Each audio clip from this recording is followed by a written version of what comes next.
दख्खनचा राजा श्री क्षेत्र ज्योतिबा डोंगरावर ज्योतिबा देवाचा पाकाळणी रविवार निमित्त आज सकाळी अभिषेक, महापूजा, धुपारती सोहळा झाला. मंदिरा सभोवती आणि दर्शन मंडपात दर्शनासाठी रांगा लागल्या होत्या.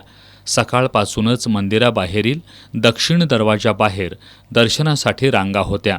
यावेळी भाविकांनी गुलाल खोबऱ्यांची उधळण करून चांगभलचा गजर केला. ज्योतिबा देवाची सरदारी रूपात सालंकृत खडी पूजा बांधण्यात आली होती. उद्या सोमवारी नित्य पारंपरिक पद्धतीनं देवस्थान समिती, पुजारी, ग्रामस्थ आणि विविध सेवाभावी संस्थेंच्या वतीनं पाण्याचे फवारे मारून मंदिर स्वच्छ केलं जाणार आहे. मंदिर गाभारा, शिखरे, दीपमाळांची स्वच्छता केली जाणार असून मंदिर आणि मंदिर परिसरातील वीज पुरवठा बंद करण्यात येणार आहे.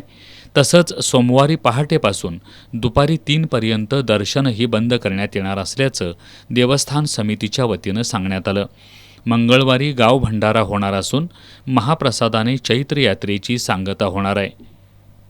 श्री केदारलिंग देवस्थान वाडी रत्नागिरी करीत चैत्र यात्रा 12 एप्रिल 2025 संपन्न झाली. सदर यात्रेनंतर मंदिर स्वच्छतासाठी पाकाणी दिनांक 28 एप्रिल 2025 संपन्न होत आहे. सदर दिवशी मंदिराची सर्व शिखरे, मंदिर परिसर, मंदिरातील गाभारे पाण्याने स्वच्छ धुण्यात येतात. त्यामुळे मंदिरातील विद्युत पुरवठा खंडित केला जातो. यामुळे भाविकांची दर्शनाची गैरसोय होऊ नये यासाठी मंदिर पहाटे 4 ते दुपारी 3 वाजेपर्यंत बंद ठेवण्यात येणार आहे. तसेच मंगळवार 29 एप्रिल 2025 रोजी गाव भंडारा होऊन यात्रेची सांगता होणार आहे.